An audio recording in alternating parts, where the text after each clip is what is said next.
Hello, and welcome to the Revelation Station, where we talk and take action on healing from narcissistic abuse, live edition. And I'm so excited to join you live today for the first time. And this is to talk about boundaries. And this is the 5 boundaries that you need if you are healing from narcissistic abuse.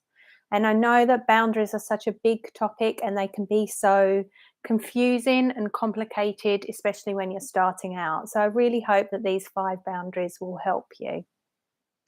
And 4 of these 5 boundaries are really internal boundaries. These are boundaries we need inside ourselves.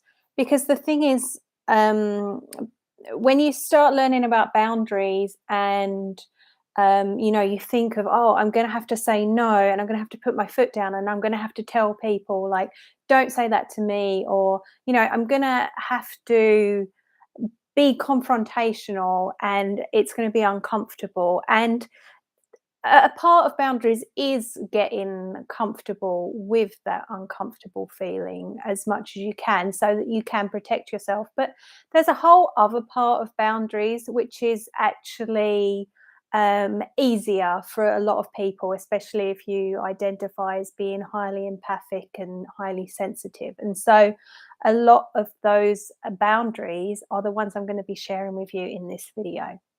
So anyway, let's get into it. So the first, also, I do have some notes. So if I'm looking down, that's why. And if you've seen any of my pre-recorded videos, any of my other YouTube videos, and you've seen the end, we put the outtakes in.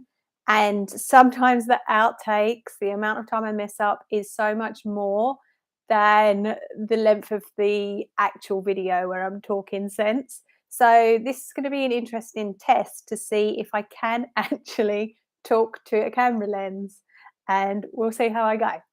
Okay, so the first boundary that you need if you are healing from narcissistic abuse is the ability to disregard certain information. So it's to disregard information that is inaccurate. And so let's just say you've identified that there's someone in your life that perhaps is a narcissist. They don't have much empathy towards other people. They might place most of the blame or all of the blame onto you. If you have a conflict with them, then they might go into blaming and shaming you, or they might just insult your entire character and say something like, oh, you're selfish.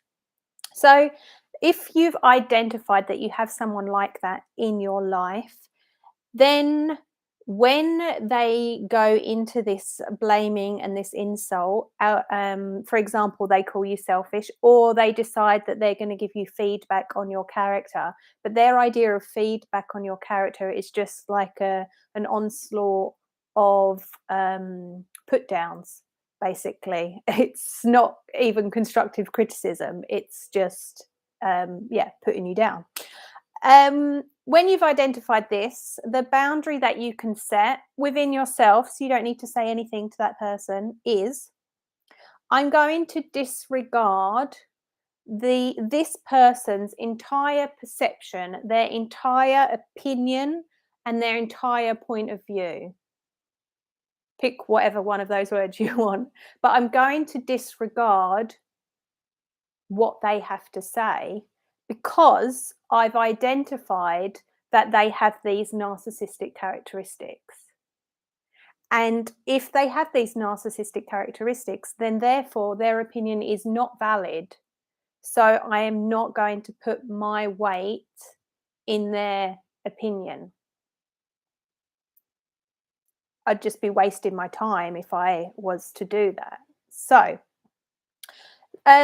there's so many benefits in doing this, and I just wanted to highlight a couple of them.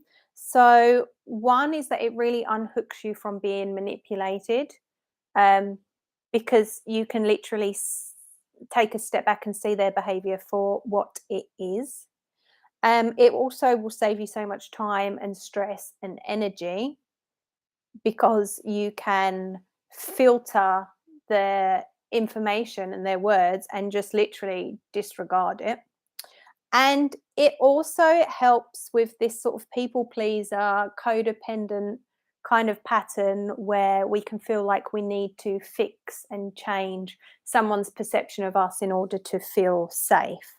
Um, when you identify someone's perception as being inaccurate, then there is nothing there to fix. And I just want to add to this kind of a bonus tip is that this is something that you could do in advance. So you don't need to wait until you're in a situation with someone and I don't know, let's say you say no to one of their requests and they call you selfish. That's quite a common one in a narcissistic relationship. Um, that can be quite shocking in the moment and so on. And so what you can do is identify these people with these traits like blaming and shaming and insulting you, especially when they don't get their own way. Earmark them to yourself and then make an internal boundary. Decide inside yourself that in advance, in the case of this person doing those behaviors, I nearly got caught up in my own wires then, you are going to disregard it. Okay, let's move on to the second boundary. So, this is particularly useful if you're having a conversation with a difficult person, with someone narcissistic. And let's say, for example, they want you to do something, but it's an unreasonable request, or you simply can't or don't want to do whatever it is they are asking of you. And what can happen is they want to control you and they'll try and manipulate you into seeing their point of view and they'll use whatever tactics they have, like insulting you, putting you down in order to get their own way. And the boundary here is another one that you can have internally to yourself is I'm not going to go off topic. So what this means is if the topic is um, can you do this at the weekend, and you say no, and then they start talking about what a horrible person you are, you can recognize that we're now going into a different topic, which is an analysis of my character, which you've already identified is inaccurate, and we're in insulting mode, but we are not dealing with the topic at hand, which was, can I do this at the weekend? And so when you have this boundary within yourself, I'm not going to go off topic, you can, one, define what the topic is of the conversation. So it really requires you to be present in the moment with this kind of a person and just name, okay, this is what we're talking about, this is the topic of the conversation, and then really be mindful and observe when they take the topic of the conversation and they start to twist it, and notice if they do start twisting it into a character assassination, for example. And also really notice if you automatically jump into the new topic and start, trying to defend yourself or trying to get them to see a different kind of perception of you. And when you do this, um, you can notice that and reel yourself back and remind yourself, I'm not going to go off topic. So you just literally will stick to the facts with this person. Now, this is really a boundary for you.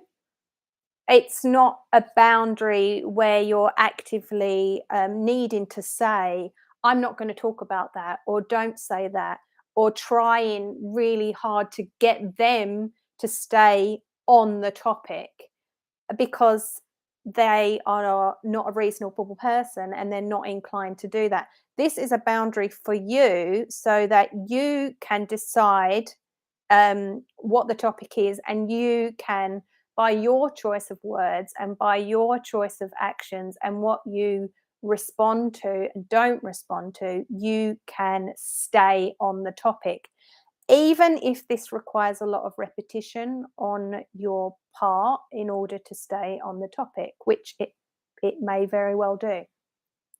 So it's really a case of not engaging in um, the kind of the misdirections that this person is trying to control and manipulate the outcome through, going down some rabbit hole of insults and so on, and redirecting and constantly redirecting the conversation back to the topic.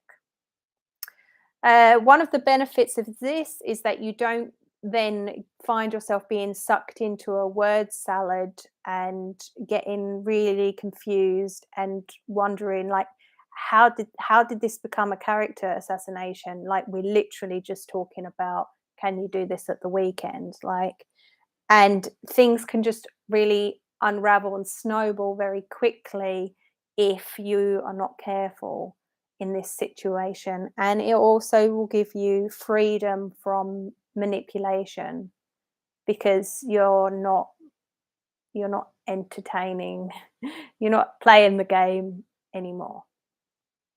So let's move on to the third boundary that you need. So this is to stop ruminating. This is super common for people that have had relationships with narcissists. And so the boundary to stop ruminating might look like saying to yourself, I'm not going to think about that right now. And this actually came up for me. It wasn't a narcissistic abuse situation I was experiencing, but I experienced a really deep loss. And at that exact same time, I started a brand new corporate job, and I kind of needed to like present myself in a professional way. So I couldn't just be bawling my eyes out at my, cubicle office desk at work.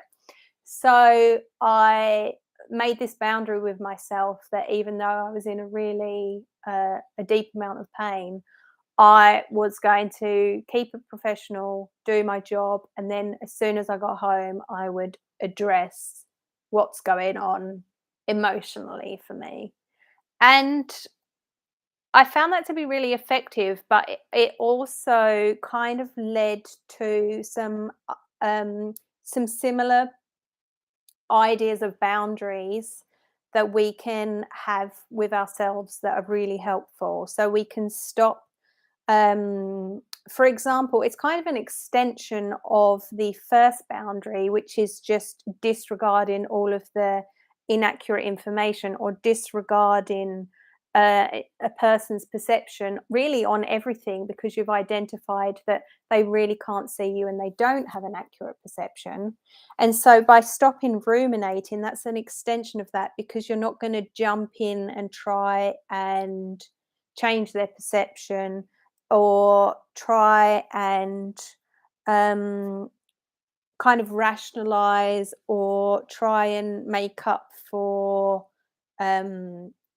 their bad perception of you, or yeah, really just kind of ruminate on it and feel bad about yourself by analyzing what someone said in the past or what might happen in the future or any of those things. And rumination is just yeah, it can be such a big part for people that have experienced narcissistic abuse in so many different ways. We can also kind of ruminate on conversations we've had or things that we said or what we didn't say.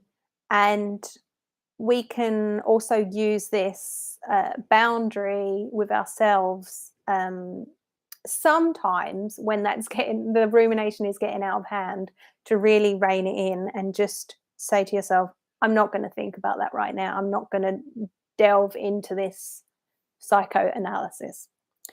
And this boundary is also really useful if you find that you fantasize about the narcissistic person and you like to relive the good moments of the relationship and you really want those parts of the relationship back. One boundary I set with myself that helped me not only leave a narcissistic relationship, but stay away for good and stop thinking about them was a boundary I had with myself where I decided I'm not going to think, oh, I just spat. I'm not going to think of the good parts of the relationship and, live in this idealistic fantasy of, oh, wouldn't it be nice if I could just have the good parts. I did not allow myself to do that. So if I was going to think about all the good parts of the relationship, I made myself think about all the bad parts of the relationship for an equal amount of time, if not for a longer amount of time, so that I could retrain my brain that this relationship was not healthy, it wasn't right. I don't want this relationship. I don't want to feel that way. So yeah, I definitely recommend trying that. But I think there's many different applications of I'm not going to think about that right now. But I also just want to mention that this doesn't mean that you shouldn't feel your feelings. This isn't what I'm saying. Like if whatever we're feeling, whether it's sad, angry, ashamed, hurt, anything, um by this stop ruminating. No, it's not a way to like push down that feeling. It's just a way of kind of preventing ourselves from like stopping torturing ourselves with thinking like trying to fix a broken situation that isn't fixable and trying to kind of, figure out the narcissist or what we could have said or what we did wrong in our head when that isn't helpful because um this their behavior pattern isn't something that can be fixed. It isn't something that can be changed by us. um yeah, I've got one more note here, but I think I'll leave that to the end of the video. So let's move on to boundary number 4.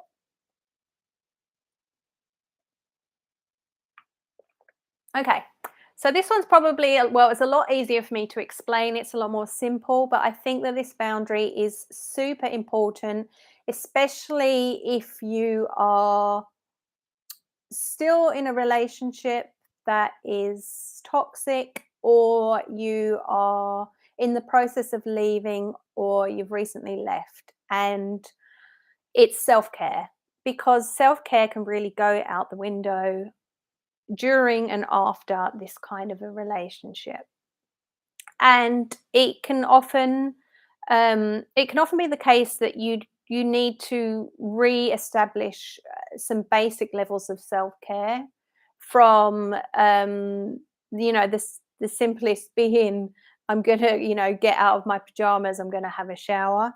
But I think a really important one is eating reasonably healthy. So making sure that you are nourishing yourself and your body with 3 to 5 healthy-ish meals a day and making that a priority and having these boundaries with yourself that you're going to get some fresh air.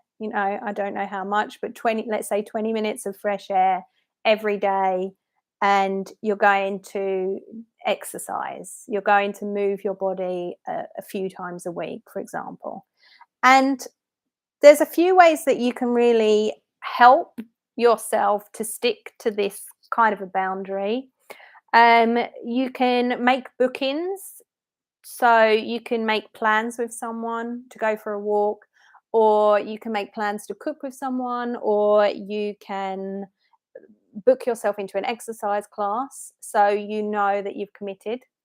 Or one thing I started doing recently is using a tracker to track my daily habits. And so I check them off every day.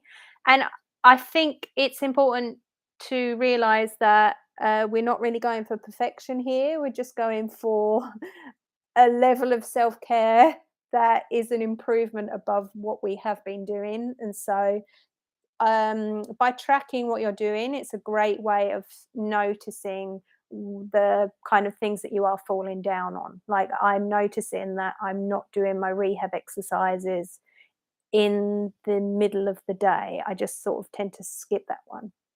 But when you track what you're doing, then you can notice what you're not doing, and then you can recorrect and make an effort to uh, stick to your boundaries with yourself.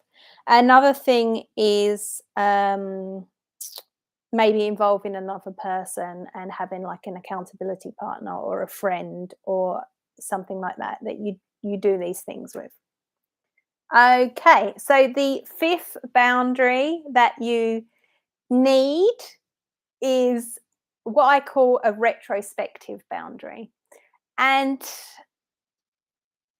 I think this is really helpful because many times you, in this kind of a relationship, you can learn to not speak up for yourself, to not, to take the abuse really, and to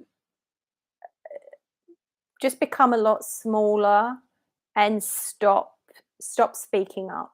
And so a retrospective boundary is when um you think back to, we're talking about narcissism here. You think back to what the narcissist has either said or done in the past that you didn't acknowledge, you didn't, maybe you just sort of um, you know, brushed over it. You didn't raise it, or maybe you stayed when, in retrospect, you think, oh, I should have walked out the room, or I should have said something, or yeah, it's that moment where you think, oh, why didn't I stand up for myself? Why didn't I say anything? And you can feel annoyed not only that they did something inappropriate, but that you didn't stick up for yourself either. And so a retrospective boundary is where you set a boundary for something that's happened in the past. And so that could look like going up to the person and saying, oh, yesterday or last week or whenever it was, or I remember one time you said something like that to me and I didn't like it, and don't don't say that again. I'm not having it, or whatever it is. I've done another video on boundaries, and part of that is finding your language. It's just finding like the way that you would kind of communicate naturally. And so check out my other video on boundaries, and with that video there's also a worksheet that you can download so you can find your voice for sticking up for yourself, which is really what boundaries are all about. But I just wanted to mention, on this retrospective boundary, this is something that was so helpful for me to not only leave a relationship with a narcissist, but to stay away as well. Because when I thought about all of the things that I accepted in that relationship, and all of the time that my body was really screaming at me that something wasn't right, and I wasn't happy with what they said and what they did, but I just put up with it. A retrospective boundary is saying, no, even though this happened in the past, I'm not standing for this anymore. I'm not going to be in a relationship with a person that's going to treat me like this. I'm not accepting this now. I'm not going back for more of this, even though I didn't say anything at the time. And I just think that's so powerful. And whether or not a retrospective boundary for you is something that you have for yourself that stops you going back to someone who mistreated you, or whether it's something that you actually voice to someone who's still in your life, to bring it up now and say that wasn't on, I'm not having that anymore. Either. Um, I think another way the retrospective boundary helped me stay away was I decided that it didn't matter how this person tried to repair what they had already done enough damage. So even if there was just nothing they could do to repair it. I decided that in this situation, the fact that they decided to say those things, control me in that way, and put me down, and all of those things, even the first time, was enough of a reason for me to stay away and walk away and keep walking away. Um, so yeah, retrospective boundaries really powerful. I'm just checking my notes here.